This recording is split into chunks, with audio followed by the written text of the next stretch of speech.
kuasa Paskah masih berasa di hati hidup kita. Masih? Puji Tuhan. Ini saya pakai begini bukan gaya-gayaan. Romo Yosef itu dari Senin, Selasa, Rabu, Kamis itu saya lagi sesibuk-sibuknya sebetulnya. Acara kita kan harusnya minggu depan ya. Tapi Bu Heni udah bersabda, ya saya bisa apa? Ya udah Bu, ya udah. Tapi mundur dikit ya Bu, nggak apa-apa. Jadi dari kemarin itu saya udah kayak bola bekel karena di kampus saya itu jadi ketua nerima uskup-uskup, imam-imam, suster dari Asia. Jadi datang 18 orang dari Jepang, dari Thailand, dari Hong Kong, dari India, Sri Lanka, dari Korea. Lalu dari tadi pagi saya udah siapin semua. Terjadilah dialog. Kita tuh yang diundangkan para uskup ini ngomongin soal gereja. Gereja harus bagaimana?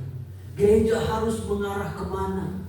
Gereja harus merangkul orang miskin. Gereja harus ramah terhadap orang kecil.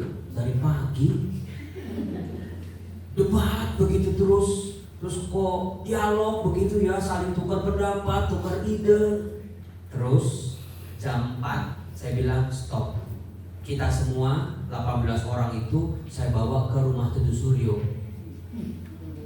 Begitu masuk ke situ, saya jelasin apa itu rumah Teduh Suryo kepada mereka in English. Lalu mereka pada nangis. Mereka bilang, inilah hasil dari omongan kita sepanjang hari. Kita udah ngomong panjang lebar, kadang-kadang juga pro dan kontra. Gereja di masa modern ini mau kemana? Apakah gereja harus berpolitik? Apakah gereja harus berubah? Ada yang bilang gereja nggak harus berubah, karena Yesus kan mengatakan di atas batu karang ini kudirikan gerejaku. Itu kan udah 2000 tahun yang lalu. Kita nggak perlu berubah katanya. Wah pokoknya debat lah kalau para romo, uskup, suster itu. Apalagi dari dia ngomong panjang banget. Makanya ketika saya kasih datang ke rumah Teduh Suryo disambut sama mama-mama, papa-papa, sama anak-anak saya. Ada 90 orang anak-anak sakit kanker, ada 90 pasang mama-mama, papa-papa yang tinggal di rumah Teduh Suryo. Mereka dari seluruh Indonesia datang ke Jakarta buat berobat di RSCM. Kita tampung. Dan 98% dari mereka adalah Muslim. Yang Katolik, yang Kristen paling 2% dari semuanya mereka itu. Nah ketika saya jelaskan, saya bawa keliling sana sini, mereka kok pada terharu, pada menetekkan air mata. Nah ini dari Sri Lanka nih. Father, please, here. Dia bilang, terus dia buka oleh-olehnya gitu. Dia bawain, ini pada saya, ini buat Father, kami sangat terharu, kami sangat terinspirasi dengan apa yang Romo buat, gitu. Terus yang lucu ya, namanya Romo-Romo, suster-suster ya, itu hatinya kan mudah tergerak ya. Pas mereka pamit dada-dada satu-satu manggil saya gitu, ini masih ada di sini nih, orang baru aja. Selesai kok. Tuh, ada yang ngasih dolar, ada yang ngasih yen. Ini Jepang ini, Jepang. Ada yang ngasih kayak gitu-gitu tuh. Mereka bilang, Romo, saya titip ya Romo, apa yang Romo buat itu sungguh sebuah kesaksian buat kami. Maka ya saya cuma ada thank you kamsahamnida gitu. Saudara-saudara, kadang-kadang kesaksian nyata tentang apa yang kita imani jauh lebih berbicara daripada rumusan-rumusan, diskusi-diskusi, seminar-seminar, bahkan doa-doa juga. Tapi bukan berarti kesaksian nyata pelayanan gereja untuk orang miskin ini tidak butuh doa, tidak butuh rumusan-rumusan yang harus dipegang oleh gereja. Itu penting ya, ada rumusan tentang apa yang diingini oleh gereja, ada arahnya yang jelas, ada cara-cara berpastoralnya yang jelas, ada umat yang berdoa memuji Allah, tapi juga jangan pernah lupa tindakan nyata yang konkret. Semuanya sama penting.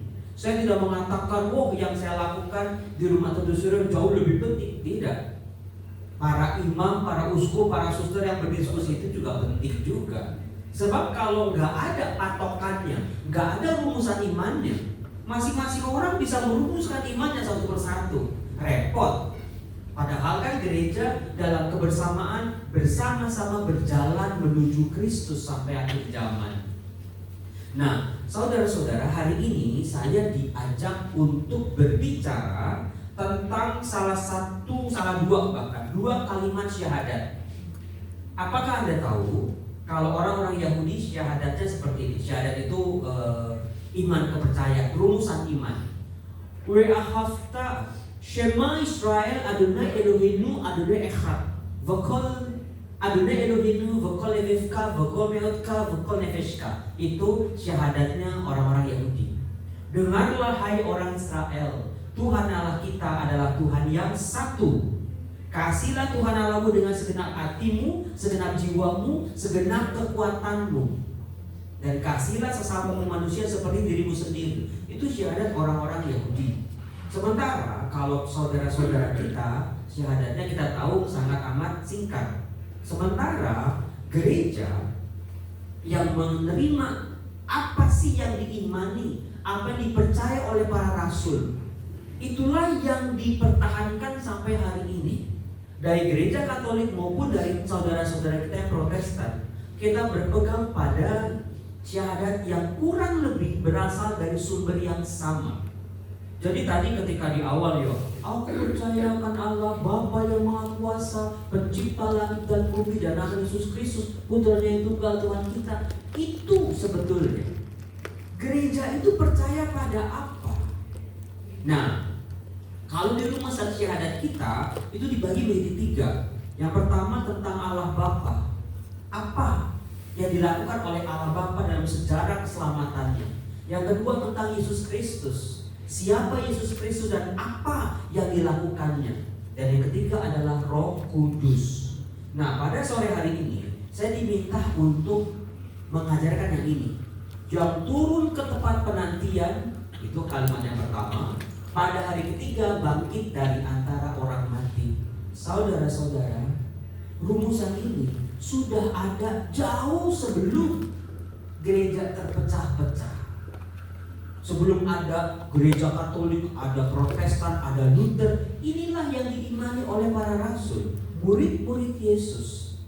Tapi yang saya mau bawa hari ini adalah bukan cuma kita menghafal, kita melafalkan ayat-ayat kalimat-kalimat syahadat ini, tapi apakah apa yang kita imani punya dampak sama kehidupan kita?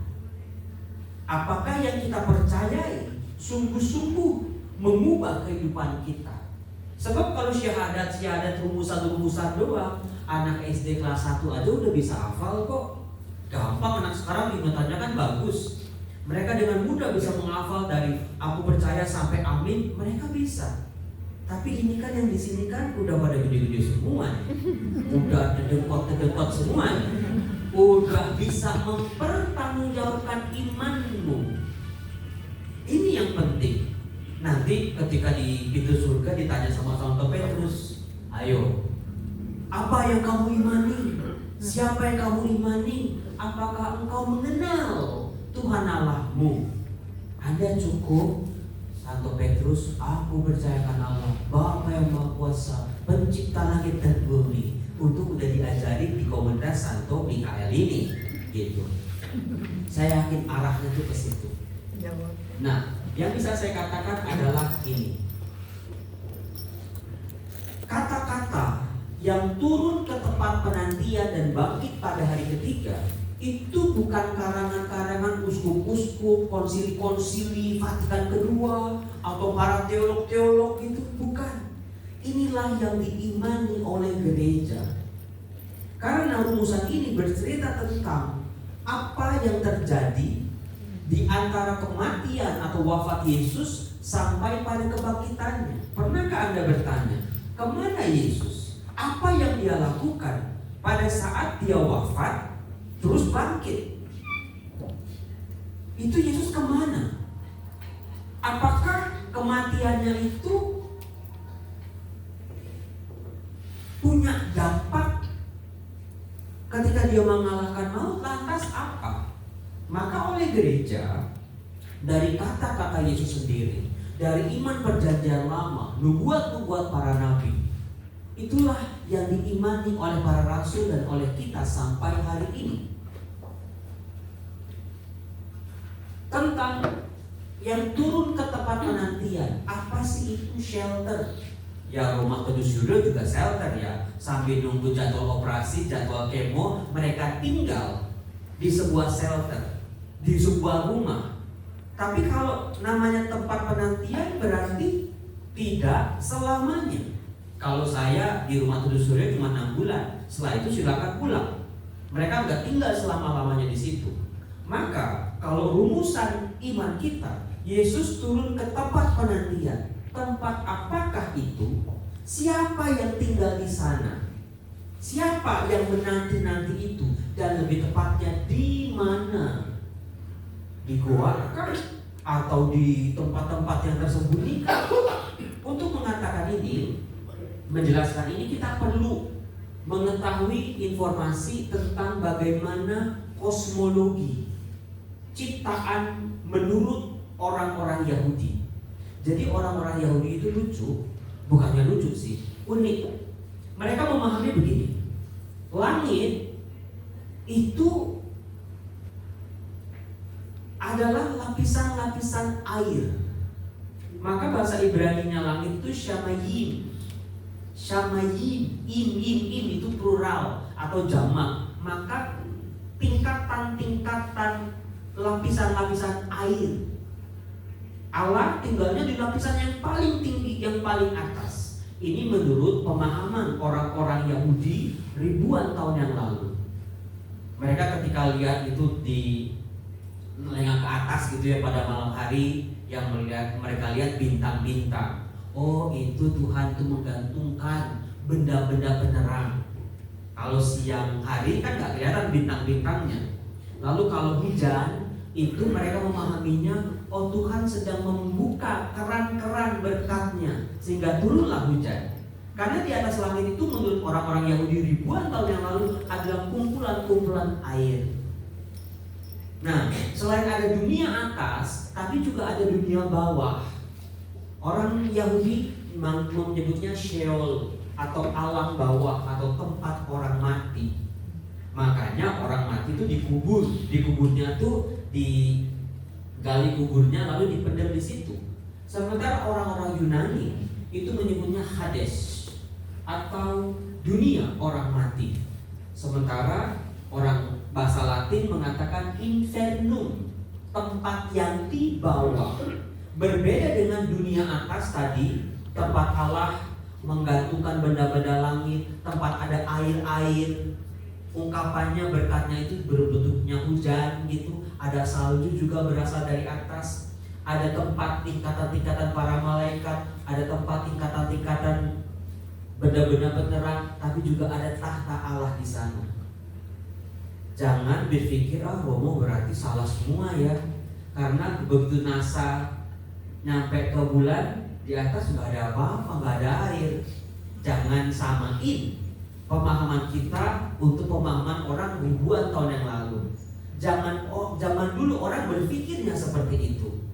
Makanya seringkali ketika terjadi kekeringan, terjadi kemarau, ya Tuhan sudilah Engkau membuka pintu-pintu rahmat-Mu buat kami. Itu yang diminta oleh orang-orang Yahudi dalam doa-doa mereka. Sementara dalam bahasa Indonesia itu disebut tempat kurang lagi. Ini kurang lebih. Lihat di sini. Inilah gambaran kosmologi. Bagaimana Allah menciptakan. Tadi yang sudah saya katakan, disinilah tempat-tempat Allah menggantungkan benda-benda langit. Ada matahari, benda penerang di siang hari. Ada bintang untuk malam hari dan bulan. Nah di sini nih, chambers in heaven. Jadi ada kubah-kubah langit lagi, ada ruangan-ruangan lain lagi. Sementara di sini tempat manusia tinggal, ada gunung, ada bukit, ada sungai. Nah dipercaya di bawah tempat tanah kita tinggal ini ada semacam Sheol. Lalu bumi itu ditopang oleh pilar-pilar ini. Maka kalau sekarang lagi pada diskusinya bumi datar gitu ya, atau bumi bulat, sebetulnya kosmologi perjanjian lama itu lebih mendukung bumi itu datar, karena bumi itu ditopang oleh pilar-pilar. Tetapi itu kan bagaimana manusia zaman itu memahami. Tapi Allah memberikan manusia akal budi untuk semakin mengenal Dia, makin pintar lagi, makin memahami lagi. Maka sebetulnya nggak ada yang disalahin, nggak ada yang dibego-begoin, nggak ada yang dasar orang zaman batu, nggak bisa. Di sini aja oma-oma kalau diledek sama cucunya, oma jadul, sakit hati banget kan. Kamu tuh waktu kecil oma yang gedein, sekarang udah gede bilang oma jadul gitu, ya. Adatnya nggak mau dibodoh-bodohin sama cucu. Maka orang-orang zaman dulu seperti inilah berpikirnya. Kita nggak bisa nyalahin mereka, pemahaman mereka terbatas. Tapi itulah cara Tuhan menanamkan, memperkenalkan siapa dirinya, termasuk ciptaannya, pelan-pelan. Diklik lagi. Nah ini. Tapi tolong dibedakan, yang namanya tempat penantian